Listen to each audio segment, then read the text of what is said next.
Bon salut, je suis de retour. Du coup, petite vidéo, je pense qu'il va être rapide.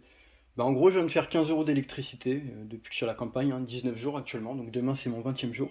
Écoute, on se croirait en été, c'est cool, donc là je pense que je vais peut-être taper perso 1 ou 2 kWh qui vont ressortir. Donc j'ai pu recharger ma batterie externe qui va se brider de bientôt parce que presque 80%. Ce matin j'ai pu faire un petit peu de chauffage grâce au four comme j'ai expliqué. En fait, t'as juste à faire ça. Après, tu as le mode soit en bas ou soit en haut plus en bas, et du coup, ça bouffe deux fois plus. Et vraiment, ça peut faire chauffage, tu vois, avec 650 watts, donc économique. Donc ça, c'est pour ce soir, Autodi, je dois réparer la dernière vitre. Ma dernière connerie, après, en fait, qu'est-ce que tu veux, après, il y a plus rien. Et après, non, c'est terminé. Là-bas, Autodi, c'est complètement terminé. Ça, c'est un ancien projet que j'ai rechargé. Le chargeur, il te fait moins plus de 280 watts. Enfin, il te sort beaucoup de watts, donc tout ça a été gratuit. Voilà. Ça fait quand même, je dirais honnêtement, ça fait 2 ans que genre ça a jamais été touché. Donc, une ancienne passion que j'oublie, mais peut-être que je me remettrai dedans un jour, je sais pas. Je verrai. Du coup là je l'ai mis ici, la disqueuse, la mini disqueuse, que je m'en servirai ce soir pour vraiment terminer cette dernière connerie que j'ai laissée à l'abandon, mais il va falloir que je me dépêche et que je me remotive absolument. Donc voilà, pour savoir, là, la batterie, elle arrête pas d'être pleine, de toute façon, ça a pas arrêté. Même que je faisais mes 310 watts, là, puisque le chargeur a coupé, ça a pas arrêté. Ça arrête pas, quoi. Donc pour vous dire, aujourd'hui, il est 13h. Il est 13h, on est à 2,5 kWh, ce qui est gigantesque, encore une fois.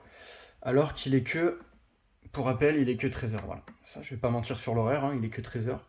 Donc là, ça a refroidi quand même beaucoup. J'ai dû atteindre 15 à un moment, mais bon. Après, je bossais beaucoup dehors actuellement. Là, je vais vous montrer un petit peu. Donc là, sinon, j'ai l'impression que je suis bridé en électricité en production parce que ça veut pas dépasser genre les 800 watts, ça veut pas monter à 900. Mais après, c'est pas grave, c'est pas mal parce que moi, bientôt, pour une vingtaine d'euros, j'ai pour projet que je rajoute 3 autres panneaux.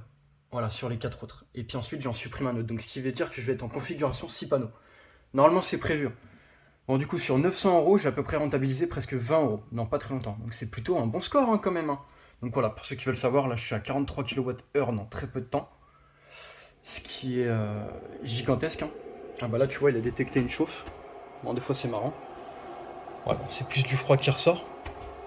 En tout cas, celui-là, ça m'a pris qu'il faut faire 900-800 watts avant qu'il fasse un coup de soufflette. Et encore même à 700 watts, il souffle pas. Et à 900, ça commence à attirer le coup de chauffe. Et après, t'as la soufflette qui s'active. Ce qui fout quand même beaucoup le bordel. Alors, j'imagine pas si j'ai un truc qui bouffe 2000-2500 watts, quoi. Histoire de brider un petit peu la puissance, parce que si tu tapes un truc qui fait plus de 2500, là, je sens que ça va bien, bien surchauffer, quoi. Faut un endroit frais, vraiment, pour bien le refaire refroidir. Bon, voilà ce que ça donne. Bon, voilà le résultat, simplement, comme tu peux le voir. En fait, il y a juste une branche là. Mince, je produis moins là du coup. Mais au bout, en fait, il y a une branche qui fait que malheureusement, on peut voir clairement que ça peut produire moins. En tout cas, là, voilà, tout est rangé, tout est au propre. Ça change comparé à la première fois. Sous le soleil, franchement, ça fait plaisir. Voilà, là, faudra que je continue le bazar là. Aussi. Il y en a eu. Ça, avant, il y en avait un gros tas. Puis là, voilà, j'ai tout découpé. Puis là, faut que je continue, ça va mettre du temps. Ça, c'est peut-être des trucs qui vont servir, ça, peut-être. Donc c'est reparti, je montre la suite. Actuellement 13h36 du coup. Et là on tape 2,8 kWh dans très peu de temps. Donc 43 kWh, je pense que ça va être confirmé. Puis encore une belle journée à 3 kWh. Ce qui fait 60 centimes d'électricité. Et puis un abonnement à 34 centimes chaque jour. Automatiquement, si je fais pas beaucoup de production, je sais que j'ai 34 centimes. Donc je te laisse calculer, de toute façon ça fait une journée quasiment 1 euro quoi. À 6 centimes près, ça fait exactement 1 euro. Donc là je fais une journée à 94 centimes. Vous pouvez calculer, voilà. Inclus l'abonnement bien sûr. Donc ma batterie elle est toujours aussi pleine, c'est plus de l'autoconsommation, clairement. Je tourne tout le temps à 570 watts, 572, sans problème.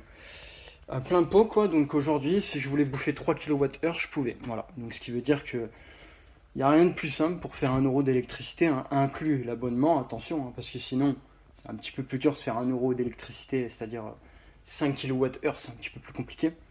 Mais sinon, ouais, Encore une belle rentabilité, hein. Je sais qu'aujourd'hui, les 1 euro sont atteints, donc facilement. Bon, ça, je vous le dis, après, c'est une installation tarif de l'hiver, ça, il n'y a aucune fiabilité, hein.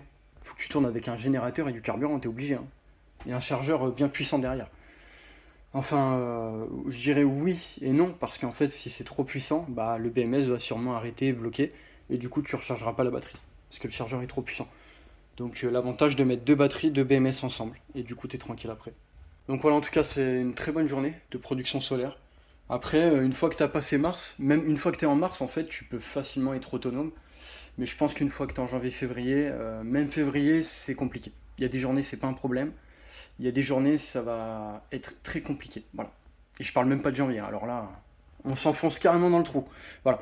Moi, je vous parle de ça, c'est mon avis. C'est parce qu'en fait, avec une installation comme ça, à 900 euros, tu tires les prix plus bas, ça marchera pas. Dans les journées les plus courtes, dans les temps les plus froids, clairement, t'es mal, hein. Tu sens très très mal pour la production solaire, ça ne marchera pas. Enfin si, mais de toute façon, tu parles du réfrigérateur, tu l'alimentes pas, là t'es fichu. Mais bon, voilà, tout ça pour vous dire qu'aujourd'hui, je sais pas, mais je crois que ça va sentir les 3 kWh assez facilement, comme je vous ai dit. Et puis encore une belle rentabilité, parce que là, je sais que dans très peu de temps, là, je fais les 20 euros, donc très content encore une fois. Presque 20 euros d'électricité en peu de temps.